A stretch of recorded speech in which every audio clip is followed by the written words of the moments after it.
Group. तो हमने group method को यहाँ पे कॉल कर लिया है और अब हम ये एग्जीक्यूट करके देखेंगे। हम वापस से टर्मिनल को कर देते हैं क्लियर और हम एग्जीक्यूट करते हैं। अब यहाँ पे आप देखोगे बूम, हमारे सारे यूजर्स यहाँ पे आ चुके हैं विद डायनेमिक वैल्यू। अब इसमें से आपको सिर्फ चाहिए राइट साइड की वैल्यू। तो बहुत ही सिंपल है, आपको करना क्या है, यहाँ पे एक again user equal to user dot split. अभी ये आपका हो गया न्यू वेरिएबल। अब क्योंकि यहाँ पे ऑलरेडी इस नाम से वेरिएबल बना है तो उसको कर देगा ओवरराइट। आपको करना क्या है, स्प्लिट करना है। स्प्लिट क्या करना है आपको, किसके बेसिस पे, कॉमा। ये देखो यहाँ पे दोनों सबके बीच में कॉमा है तो कॉमा के बेसिस पे स्प्लिट करोगे। राइट साइड में आपका आ जाएगा आपका exact user name and left side में आपका आ जाएगा जो स्टैटिक वैल्यू है। तो हमने यहाँ पे डाल दिया कॉमा। अब क्योंकि हमारा जो यूजर नेम है वो राइट साइड में है तो हम यहाँ पे करेंगे इंडेक्सिंग। तो यूजर इक्वल टू यूजर और इंडेक्सिंग में हम डाल देंगे -1, दैट मीन्स लास्ट वैल्यू। तो ये हो गया हमारा यूजर। सिमिलर वे में हम करेंगे किसका, बाकी के डेटा का। अब एक तो हो गया था हमारा यूजर, इसके बाद आता है हमारा आईपी। अब आईपी का सिचुएशन थोड़ा सा अलग है। अगर हम वापस से यहाँ पे जाते हैं रेजेक्स में और अगर हम आईपी को देखते हैं तो आईपी में सबसे पहले है आईपी। तो हम यहाँ पे बेसिकली डायरेक्ट लिख देंगे आईपी, फिर एक स्पेस, फिर कॉमा वहाँ पे नहीं है, वहाँ पे है कॉलन, फिर उसके बाद आता है स्पेस। वहां तक ठीक है, लेकिन इसके बाद जो W प्लस था वो नाम या फिर कोई एक वर्ड के लिए ठीक था, बट अगर आप आईपी में देखें तो यहाँ पे स्पेशल कैरेक्टर्स बहुत सारे इंक्लूडेड है। ऐसी सिचुएशन में आपको क्या करना है, आपको डायरेक्ट उसको पार्स करना पड़ेगा। दैट मीन्स अगर हम आईपी की बात करें तो आईपी का एक पैटर्न होता है, number dot number again dot again number again dot again number. That means 4 number and 3 dots, this is the combination of IP. तो हम यहाँ पे जाते हैं और उसके बेसिस पे एक पैटर्न बनाते हैं, बैकवर्ड स्लैश डी प्लस। जैसा बैकवर्ड स्लैश डब्ल्यू प्लस था किसी वर्ड को ग्रैप करने के लिए, उसी तरह से बैकवर्ड स्लैश डी प्लस किसी नंबर को। अगेन फिर डॉट डॉट एक स्पेशल करेक्टर है, that means backward slash dot, फिर उसके बाद नंबर आया 168 जो कि एक नंबर है, बैकवर्ड स्लैश डी प्लस। अब हम 168 तक पहुंच चुके हैं, फिर वापस से डॉट पे जाना है, बैकवर्ड स्लैश डॉट, फिर वापस से number, backward slash D plus, again dot, backward slash dot, again back number है तो बैकवर्ड स्लैश डी प्लस। अब आप देखोगे हमने सारी आईपीस को कर लिया है ग्रैप। तो इजीली हमको बस ये पैटर्न को वहां पे जाके रिप्लेस करना है, किसमें, जो हमने यहाँ पे दूसरा वाला बनाया है, किसके लिए, आईपी के लिए। इसको हम चेंज करते हैं, नाम को रिप्लेस कर देते हैं आईपी। बाकी सब तरीका सेम है, हम सेम स्प्लिट करेंगे, बट यहाँ पे कॉमा से स्प्लिट नहीं होगा, कॉलन से होगा। तो ये जो स्प्लिटिंग था इसको भी हम चेंज कर देते हैं कॉमा। इंडेक्सिंग अगेन हमें राइट साइड की वैल्यू चाहिए। ये देखो लेफ्ट साइड में स्टैटिक वैल्यू, राइट साइड में ये है, तो राइट साइड की अगर लास्ट वैल्यू आपको चाहिए रहती है तो माइनस इंडेक्सिंग यूज करके आप राइट साइड की वैल्यू ले सकते हो इजिली। और ये हो गया हमारा आईपी। देन ये हमारा आईपी का भी क्लियर हो चुका है। अब हम लास्ट वाला भी इसी तरह से बना लेते हैं स्टेटस का। वो तो एकदम सिंपल है, सबसे पहले है इज, तो पूरा कट करते हैं क्योंकि इज यहाँ पे आप देख सकते हो, फिर उसके बाद space backward slash S plus, then उसके बाद डायरेक्टली स्टेटस डब्ल्यू प्लस का आप कर सकते हो क्योंकि एक स्ट्रिंग है, एक वर्ड है, तो वर्ड को ग्रैब करने के लिए डब्ल्यू प्लस कर सकते हैं। इतना ही सिंपल था इसका बनाना। हमें रेजेक्स हमने यहाँ पे इसको कर लिया कॉपी, यहाँ पे हम डायरेक्टली जाते हैं, इसको रिप्लेस करते हैं और यहाँ पे हमने रिप्लेस कर दिया। और क्योंकि एक स्टेटस है तो वेरिएबल को हम चेंज करते हैं।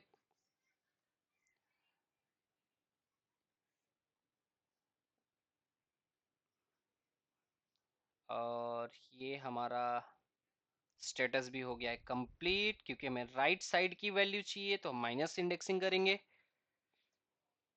हो गया, हमने पूरा सिचुएशन यहाँ पे कवर कर लिया है। यूजर के लिए हमने यूजर ही वेरिएबल रखा है, आईपी के लिए हमने आईपी ही और स्टेटस के लिए स्टेटस ही। अब हम क्या करेंगे, एक बार जब लूप चलेगा तो हमारे पास तीनों वेरिएबल आ चुके हैं, यूजर का भी, आईपी का भी और स्टेटस का भी। हम सिंपली इसके अंदर इंसर्ट करते जाएंगे, अपेंड करते जाएंगे, किसके अंदर, रिपोर्ट्स के अंदर, जो हमने लिस्ट के ऊपर किया है। क्योंकि लूप बार बार रिपीट होगा तो बार बार ये अपेंड करते जाएगा डेटा, मतलब जितनी बार भी हमें डेटा मिलेगा उनका यूजर उनका आईपी और उनका स्टेटस, ये सब अपेंड हो जाएंगे किसमें, रिपोर्ट्स के अंदर। तो चलो हम ये सिचुएशन भी एक बार देख लेते हैं किस तरह से करना है। तो हमें करना है simply reports dot append. Append में सबसे पहले हमें नाम चाहिए, तो हम डाल देंगे जो हमने नाम का वेरिएबल बनाया है यूजर। फिर उसके बाद हमें आईपी चाहिए, तो हम आईपी का वेरिएबल बना देते हैं। और लास्ट वन इज स्टेटस, तो हम यहाँ पे स्टेटस कर देते हैं। और ये हो गया हमारा पूरा कोड कंप्लीट। अब हम क्या करेंगे, लूप के बाहर आएंगे और सिंपली चेक कर लेंगे रिपोर्ट्स अपना। क्या हमारा जो रिपोर्ट्स है उसमें तीनों यूजर का डेटा गया है क्या। वो लिस्ट रहेगा। मतलब अगर हम लिस्ट के अंदर जाएंगे तो जो हमारी वैल्यूज रहेंगी वो भी लिस्ट रहेंगे, लेकिन हर एक लिस्ट में एक स्पेसिफिक यूजर का ही डेटा रहेगा। तो हम इसको वापस से एग्जीक्यूट करके चेक करते हैं। There is some issue in split. Okay, यहाँ पे सॉरी माय बैड, यहाँ पे हमें ग्रुपिंग, जो ग्रुप करके मेथड था वो हमने कॉल नहीं किया, क्योंकि ग्रुप मेथड पे ही हमें एक्चुअल डेटा मिलता है, क्योंकि हमने यहाँ पे सर्च मेथड यूज किया था।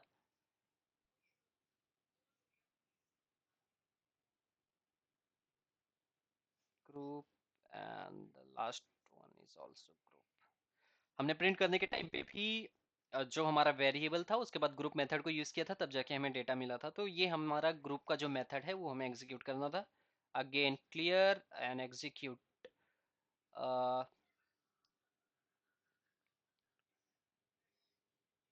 ओके माय बैड, क्योंकि हमें ये लिस्ट ऑफ यूजर का डेटा अपेंड करना है, तो हमें इसको लिस्ट में रखना पड़ेगा। डेट मीन्स हम क्या कर रहे हैं, हम इस लिस्ट के अंदर ये एक लिस्ट अपेंड कर रहे हैं। अगर आप देखोगे ये एक लिस्ट है जिसमें एक सबसे पहला यूजर, फिर आईपी, फिर स्टेटस। हम एक टाइम पे एक ही वैल्यू अपेंड कर सकते हैं किसी लिस्ट में। क्योंकि हमें तीन वैल्यू अपेंड करना था, तो हमने क्या किया, उसको लिस्ट बना दिया और हम अपेंड कर रहे हैं। अब वो जाएगा as a single list, but उस लिस्ट के अंदर मल्टीपल हमारे पास वैल्यूज होंगे। अगेन हम कर देते हैं क्लियर और हम run.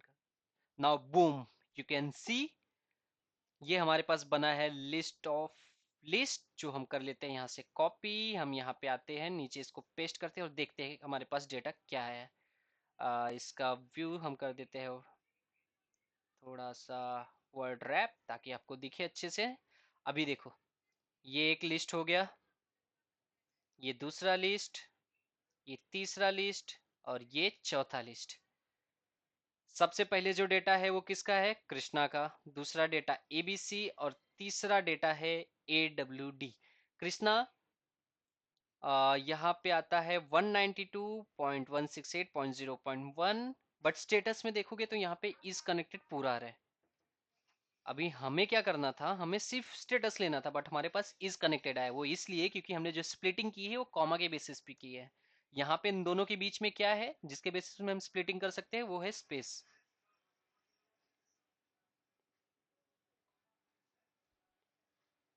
Now you can see हमारे पास यहाँ पे एक स्टेटस का जो वेरिएबल था उसमें वैल्यू आ चुका है। हम इसको वापस से एग्जीक्यूट करके देखते हैं। यस, अभी हमारे पास वो जो इस का वैल्यू था वो भी रिमूव हो चुका है। हम इसको कॉपी करते हैं और वापस से चेक कर लेते हैं।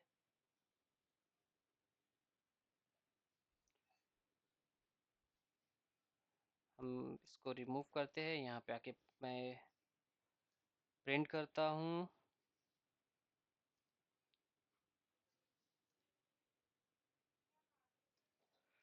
नाउ बूम, हमने वो अचीव किया जो हमें चाहिए था।